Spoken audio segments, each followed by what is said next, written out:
တော့ရှင်လူသားတောင်းကောင်းကောင်းကြီးကြတော့တတားများတော့တွဲလာတယ်နေနေရတာတွဲလာတယ်လူလေးတော့ညာအားလို့အခုလိုကျိုးလို့တတ်ဦးရဲ့30နှစ်ကြောင့်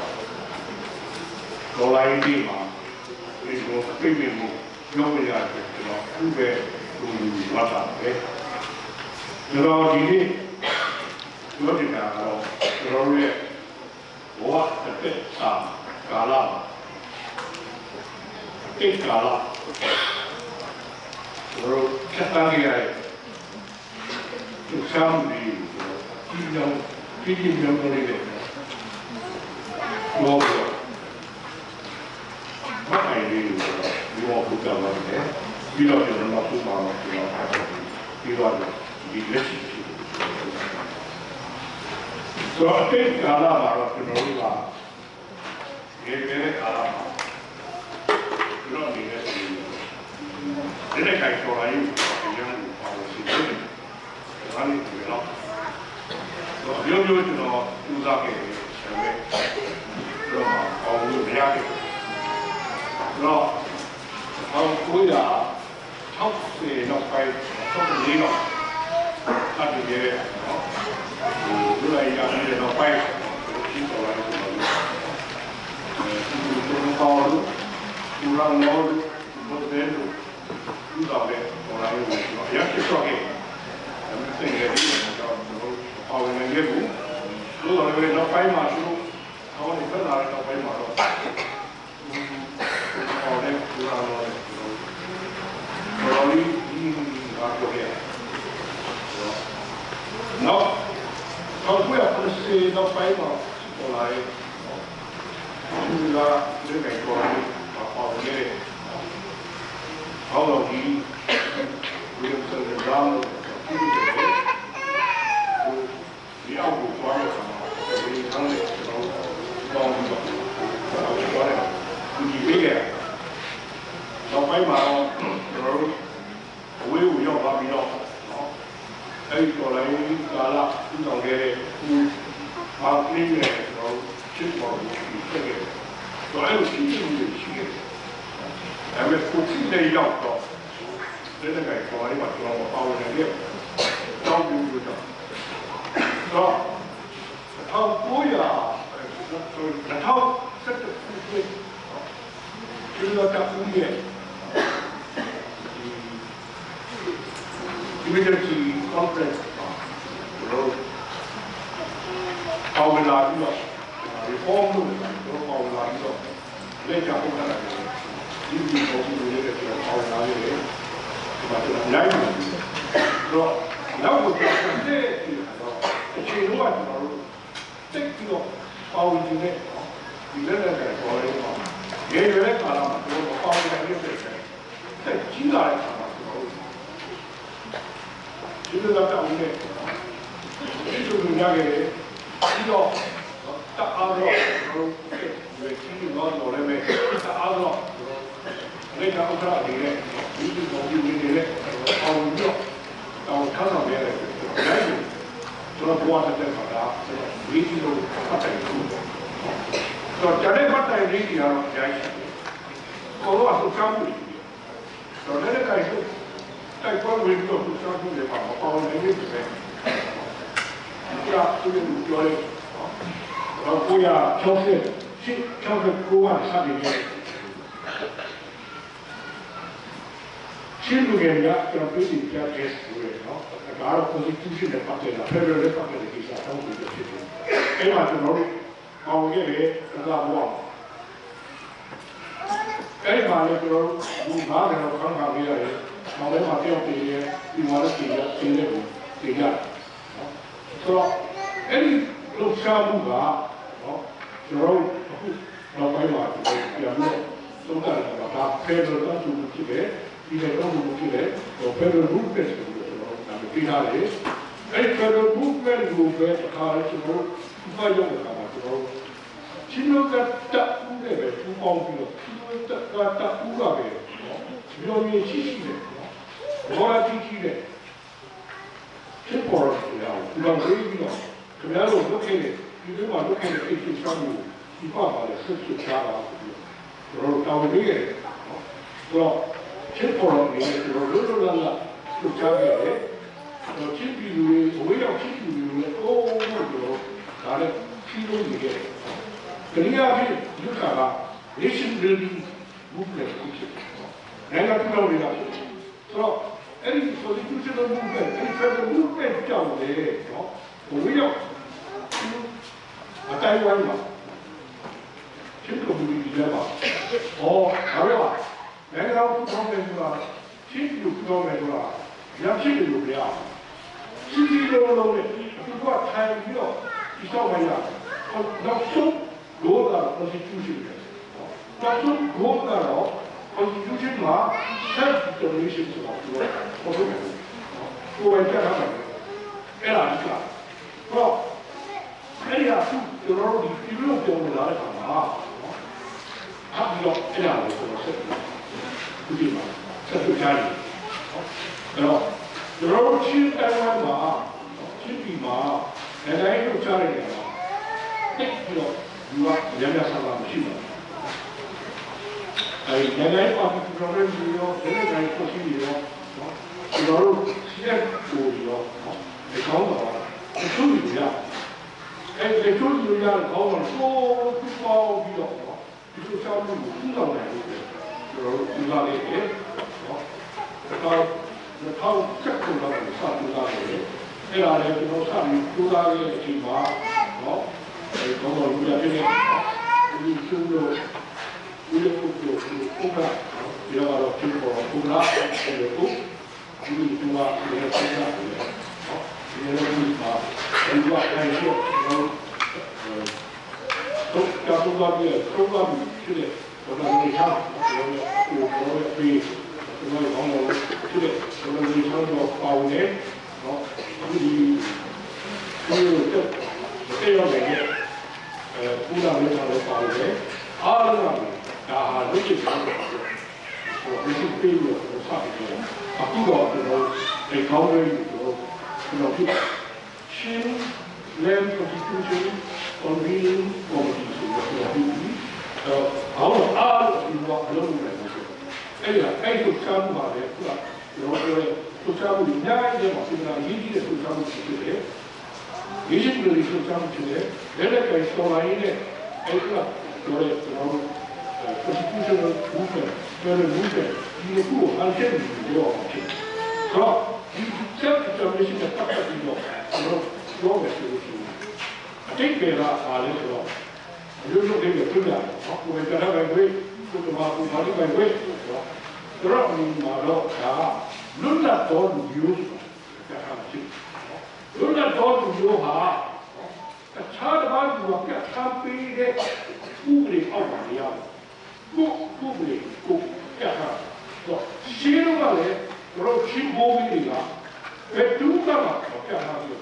တို့ကဥပဒေဘောကိုရှိတယ်ဘယ်ဘယ်ကမှဘယ်ဘုံမှာဘယ်ကမှပြတ်သားလို့ခပ်အပ်ပြီးတော့မာလာလို့ထုတ်နေတာပေါ့ဒီလူတွေရတယ်တို့ချင်းပြည်လူတွေရတယ်ချင်းတမိုင်းတွေရတယ်ပေါ်ထွက်လာတယ်နော်ဒီလိုကစေလာရတယ်ပေါ်ထွက်လာတယ်တမိုင်းတွေပေါ်ထွက်လာတယ်တို့ဖြစ်တယ်ဖြစ်တာဖြစ်တော့တို့ရဲ့ပြတ်သားတဲ့ဥပဒေနော်ဒီလိုကကိုယ့်ကိုပြတ်သားတယ်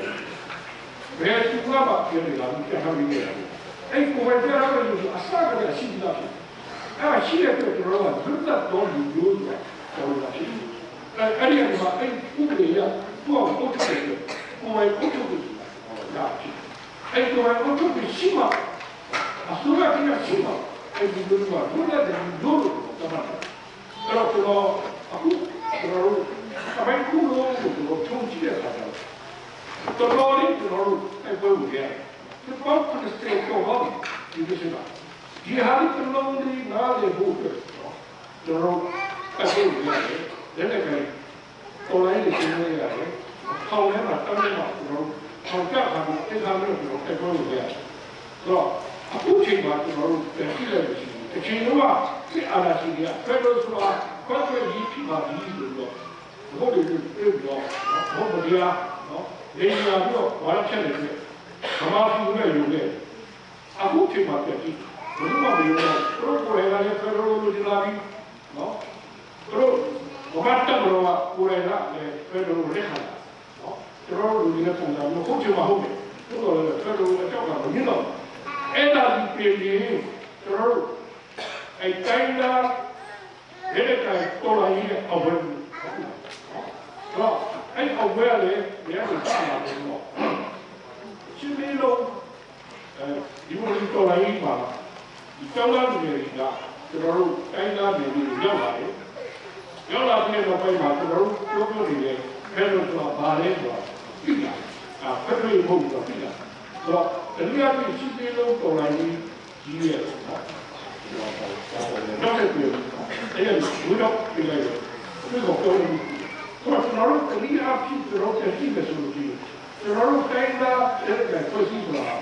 ဒီလက်နဲ့တနက်နဲ့ပြည့်လို့မဟုတ်ဘူးတနက်ပြည့်လို့မဟုတ်ကျွန်တော်အတွေ့ခေါ်တော်လိုင်းကြီးကိုကျွန်တော်သိခွင့်နေတယ်ဒီနေ့ဒီတွေ့ခေါ်တော်လိုင်းကျွန်တော်အောင်မဲ့စီနေတယ်အဆုံးကိုအောင်လို့မဟုတ်ဘူးဒါပေမဲ့ဘယ်သူကမှမလို့တော့ဘူးဘယ်လိုဆိုတော့ဖက်ဒရယ်ဆိုတော့ဘူးမှမလို့တော့တော့ဒီရှင်းလေးလုံးတော်လိုင်းကြီးဆိုတာကလည်းတော်များများကတောင်းတဦးတောင်းနေဆိုတာနားလည်နေမှလည်းဘုရားဦးတော်ဖြစ်တာတော်လည်းဖြစ်တယ်မှလည်းလို့တော့လည်းပဲတတိအဖြစ်ကျွန်တော်တို့ကောင်းကြောင်းများစွာနော်အဲဒါလည်းပဲတော်လည်းစဉ်းစားလာပြီးတော့နော်တိုင်းချွတ်ချုံကြပြီးတော့မမာတူရောက်သွားတဲ့အခါမှာဖြစ်လာတာဖြစ်တဲ့အတွက် indirectly ကျွန်တော်တို့ရဲ့လည်းပဲတော်လည်းကြောက်ဒီဖြစ်လေးကိုပေါ်လာတယ်ပြောနေတာအဲဒါကိုကြောက်ရတာလည်းအပြီးဟောလို့ဖြစ်တဲ့ကျွန်တော်တို့ရဲ့ဒီကောက်တဲ့ကျွန်တော်ရဲ့ဒီကောက်ပေါ်လာရင်တတိယဒီအဝတ်ခါတာဖြစ်အဲ့တော့ဒီကိစ္စမှာကျွန်တော်တို့အဆုံးလို့အောင်မြင်လို့ဆိုတာကျွန်တော်တို့ဗမာတိုင်းသားတွေကိုကျွန်တော်တို့ချပြရရတယ်စီးရုံးနေရတယ်ပြောပြရရတယ်ကျွန်တော်တို့ဆက်လက်ပြီးတော့ဒီကောက်တဲ့ပွဲကိုဝင်ဖို့လိုနေတယ်ဥပမာတစ်ခုပဲကျွန်တော်ပြောမယ်ကျွန်တော်ကခုပြောလာတယ်ခင်ဗျားတို့ရဲ့နော်self-determination ကိုယ်ကြားမယ်ကိုယ်ကိုယ်ကိုယ်ကိုအိုင်လာပါရှိရမယ်တော်လက်ခါတယ်ဘူးတိုင်းကပေါ်လာဒီလိုအဲ့ဒါကိုပြောလို့ရှိရင်တော်လည်းမဆိုင်လို့လို့တို့ကနားတယ်လို့အာဒီလိုကြည့်တဲ့အရာကိုပြောတယ်လို့တို့ကကြောက်ကြောက်တယ်လို့အဲ့လိုပြောဒါပေမဲ့တို့မကြည့်ကြပါဒီပမာတိုင်းသားကိုယ်တိုင်ကနော်ကိုယ်ကိုယ်ကိုယ်ရတယ်ကိုယ်ပိုင်ကျန်တဲ့မရှိဘူးသူတို့ကိုယ်ကလွတ်တဲ့သူတို့မဟုတ်သေးဘူးဒါကိုသူတို့နားတယ်ဒါကိုသူတို့ဆက်လက်ပြီးတော့နော်တွေ့တော့တဲ့ပွဲစီလို့လို့လေနော်ကျွန်တော်စာရေးခိုင်းရမယ်ဒါလည်းနိုင်ပြောကျွန်တော်ပြောပြတယ်ဒီလိုကိုမြဲတယ်ခင်ဗျားတို့ကဟောရှိရလားခင်ဗျားတို့ကကိုယ်ကအုပ်ချုပ်ပြီးရှိရလားကိုယ်ကပြထားတယ်ရှိရလားကျွန်တော်တို့ရဲ့တိုက်ပွဲကိုကျွန်တော်ရဲ့တောင်းဆိုကိုခင်ဗျားတို့လက်ခံလာတယ်ခင်ဗျားတို့ကိုယ်ကတောင်းဆိုလာတယ်ခင်ဗျားတို့ကကိုယ်ကပြောလာတယ်ရေးလာတယ်တားလာတယ်ဒါကိုတော့ကျွန်တော်ပြောတော့တာဒီလိုကြည့်လို့ကိုလည်းပြကြည့်ဖို့ကိုဘာလို့ပြောပါဖြစ်နေလဲသူကလည်းဒီကတူတော့လားပြကြည့်ဖို့ကိုရွေးတော့ထားတဲ့ခေါင်းဆောင်ကအုတ်ချုပ်ပိုင်ရာလုံးပြီးမရဘူးကိုတော့ကြတယ်ဒါကပုဂ္ဂိုလ်ကိုပြောပြေဆုံးပါပုဂ္ဂိုလ်သူ့ပါရာလုံးပြီးအာလာရှိဒီပြရာလုံးပြီးဘုရားလေးဘုရားတော်ဘုရားလေးတော့ရှိဒီကဥပ္ပေနော်ဘုရားပြထားတယ်တော့ဘာမှပြည်သူတွေကအများကြီးဖြစ်တယ်အများကြီးဖြစ်တဲ့ပြည်သူတွေပေါင်းပြီးနေတွေ့ပြီးတော့တိုင်းသားပြည်သူတွေကုလို့နေတွေ့ပြီးတော့ပြတ်ထားပါမှာအဲ့ဒါကိုယ်ကပြတ်ထားတဲ့ထားတဲ့ဒီကဥပ္ပေဖြစ်တာဖြစ်တယ်ဒါပေမဲ့အခုဒီတော့ဒီကဥပ္ပေအများကြီးပြတ်ထားတာအာဏာရှင်တွေကိုယ်ကြီးထားတဲ့ဟာဖြစ်ဗမာပြည်ကိုပြတ်ထားတာကိုဗမာလူမျိုးတွေပြတ်ထားတာကိုတော့သူတို့ကိုယ်တိုင်ကမလုပ်တော့ဘူး။ဆိုတော့ကျွန်တော်တို့ဒီလူတက်တဲ့နိုင်ငံတော်ကိုရှိရင်အဲ့ဒီနိုင်ငံထဲမှာရှိတဲ့လူမျိုးတိုင်းဒီကတိုင်းကလူမျိုးတေကတော့လူမျိုးတွေတေကတော့ကျိုးပိုင်ရှင်တော့ကတိလူမျိုးဖြစ်တော့ ကျန်တဲ့ဒေသတွေကျိုးလူမျိုးတွေဖြစ်နေကြ။ဒါကိုတို့နားလည်လို့ဒီလိုဖြစ်နေကျွန်တော်တို့အုပ်ချုပ်ခဲ့တာဖြစ်တယ်။ဒီလိုစနစ်နဲ့အုပ်ချုပ်ခဲ့တဲ့အခါကျတော့အဖိနှိပ်ခံလူမျိုးတွေဘဝမှာရောက်လာတဲ့အခါကျတော့တော်လာတာကြတယ်။ဒါထုံးတာ။တော့ကျွန်တော်ဒီလိုစာချုပ်ကိုဒီခုခဲ့ရဲ့ဒီလာကနော်အဲ့ဒီလိုဘဝမျိုးမရောက်မမလည်းဒီဘဝမရောက်မကိုင်းတဲ့ဒီဘဝမရောက်လူလက်တဲ့လူတွေပေါ်တော့လူလက်တဲ့လူတွေဓာတ်ကြီးလူလက်တဲ့လူတွေရှေ့အောင်ပြီးတော့ဒီလိုစာချုပ်မှာဒီလိုခဲ့ကြက်ခါထားတယ်ဒီဘက်ကထားမှလို့ဒီလိုဖြစ်ပြီးတော့ဘုရားကထားမှာထားရဖြစ်တယ်ဒါပေမဲ့နောက်တက်လာတယ်ဘုရားကတားဖို့ပြတော့ဖိုက်တက်လာတယ်အဲ့ဒီအားဆိုဆက်ဆက်ဆက်ဆက်ပါဒါကိုနားမယ်နားတယ်ကတော့ဗမာဘာသူ့ဘောလို့အဲ့တော့အခုကျွန်တော်တို့နားတော့ကျွန်တော်တို့အကြောင်းမှာဘုရားကထားမယ်ကျွန်တော်ရပါတော့တယ်အခုကျွန်တော်ဒီကဘာမှမလုပ်ဘူးနော်တော့ဒီကိစ္စနဲ့ပတ်သက်ပြီးကျွန်တော်တို့ဒီမှာကျွန်တော်တို့ကြားရတယ်ကျွန်တော်ဒီကမှာပြောနေတယ်ဆိုတော့ဒီလိုလေကျွန်တော်ကကျွန်တော်လူမျိုးဆောင်လို့ပါဖြစ်တယ်ဖြစ်တယ်လေမှာမကဖြစ်တယ်အပါပါလူမျိုးတွေဖြစ်တယ်အားလုံးပါကျွန်တော်အကြည့်ကျလုပ်ချမှုတော့အချိန်လုံးပါကျွန်တော်လုပ်ခဲ့ပြီးဒီတွေးပါလေလို့အောင်မြင်ခဲ့ပြီနော်အဲ့ဒီဟာအဲ့ဒီဆောင်မှုကြောင့်လေကျွန်တော်ရှင်းဒီထဲမှာဒီ confusion နဲ့ပတ်သက်ပြီးနိုင်ငံရေးပတ်သက်ပြီးဒီကတွန်းနေလူတွေနိုင်ဖို့ပြတ်လာဖြစ်တယ်ဒီပါပါလေကျွန်တော်ဆိုချခဲ့တယ်အဲ့ဒီဆောင်မှုကဒီမှာအောင်မြင်ခဲ့အခုမကြောက်ရင်မှာကြီးမားတဲ့လှုပ်ရှားမှုကျွန်တော်စတာအဲ့ဒါကိုကျွန်တော်ကိုပြောရတယ်အဲ့ဒီလှုပ်ရှားမှုကဒီလူလူတွေလှုပ်ရှားတာဖြစ်တယ်။နေတိုင်းလှုပ်ရှားတာဖြစ်တယ်။အဲ့ဒီလှုပ်ရှားမှုနဲ့တူနော်အမေကတားပြီးလက်ကိုင်တော်လိုက်လှုပ်ရှားမှုနဲ့နော်ပေါင်းစပ်ပြီးတော့ဆက်စပ်ပြီးတော့အခုတော့လှုပ်ရှားတာဖြစ်တယ်။အဲ့ဒါမှဒီအဲ့ဒါမှဒါလေကျွန်တော်တို့အဆုံးဆုံးအောက်ဘက်ခံရမှာဖြစ်တော့အတိတ်နဲ့ကြည့်လိုက်တဲ့အခါမှာကျွန်တော်တို့နေဘဝနဲ့ကျွန်တော်တို့နိုင်ရှိတယ်အဲ့ဒီကဒီလိုစကားမျိုးတော့ပြောကြတယ်ကျွန်တော်တို့လည်းဆိုဘာလာဖို့မရှိတာမကောက်ဘူးရေးလို့လည်းမရပြောလို့လည်းမရဒီနေ့ဒီချိန်မှာမမလေးကိုယ်လည်းပြောလို့ကျွန်တော်တို့လည်းဆိုပြောလို့ရလာဒါလည်းအကုန်လုံးပြောရမယ်ဆိုဒီကောင်းတဲ့ကြားတော့အဲ့ဒါဒီလိုရဒီလိုတီးကြီးရဲ့တကယ်တော်လိုက်သူချမှုနောက်တော့ကျောင်းသားကြီးချင်းကျောင်းသားကြီးမကနော်အဲ့ဒီကျောင်းသားကြီးရောတိုင်းသားလူတွေရောဘာကျောင်းသားတွေရောဒီလိုချမှုတွေရလာတယ်ပြန်ကြည့်တဲ့အခါမှာကျွန်တော်တို့ကအများကြီးပုတ်တယ်ရှိတယ်မအောင်မြင်တော့တယ်နော်အောင်ပဲတော့အများကြီးဆက်လာဖြစ်တယ်ဒါကြောင့်ကျွန်တော်ဒီနေ့ပြောပြနေတာကအားလုံးကိုကြည့်ကြရှိကြပါကျွန်တော်အရက်အားရတာရှိပါဘာလဲဆိုတော့ကျွန်တော်တို့လည်းအောင်မြင်ခဲ့တဲ့တဲ့နေရာမှာကျွန်တော်ကိုကြည့်ရတော့အောင်နိုင်ခဲ့တယ်ကျွန်တော်တက်တက်ပြီးကြီးရလာတဲ့အခါကျွန်တော်တို့တက်ကြလာအခုလို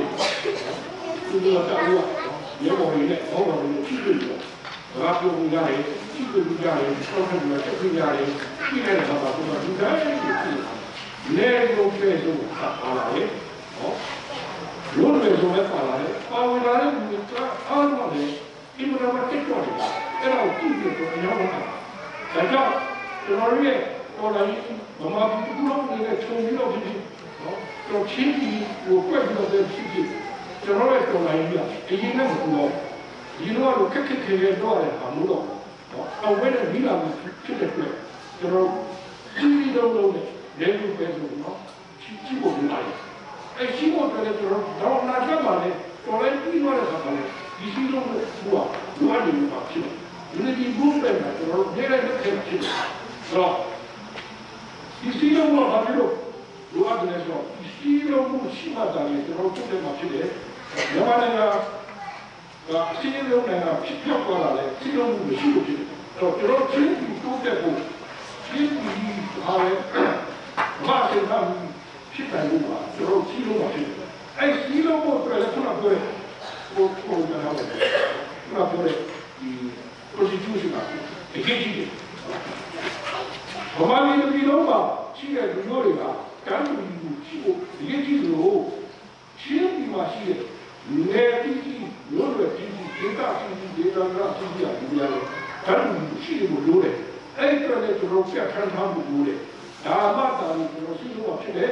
ဒါမှသာလို့ကျွန်တော်တို့ဖြစ်မှာဖြစ်တယ်ဒါကြောင့်ဒီတို့ရှားမှုတွေမှာကျွန်တော်တို့ဒီပေါ်မှာကမ္ဘာကပြုပြီးတော့ခေါင်းဆောင်များအားလုံးဒီလိုကတော့ခေါင်းဆောင်များပါတီပါတီတွေခေါင်းဆောင်များပြည်သူခေါင်းဆောင်များအားလုံးပူးပေါင်းပြီးတော့ဒီလိုရှားမှုတွေပူးဆောင်သွားဖို့တခါတည်းပြောတယ်တခါကောင်းတွေဒီအရာတိဆောက်ပြီးတော့ဖြစ်တဲ့အတွက်မကြခင်မှာလာလာမယ်အဲ့ဒါကဝိုင်းဝန်းပြီးတော့ထောက်ခံကြပါဒီလိုတပ်ရဲ့ပူးဆောင်အောက်ပါအားလုံးဝိုင်းဝန်းထောက်ခံပြီးတော့စီစဉ်ဖို့ရှိတဲ့ကြပါလို့ဆိုတော့အဲ့ကိုဒီလို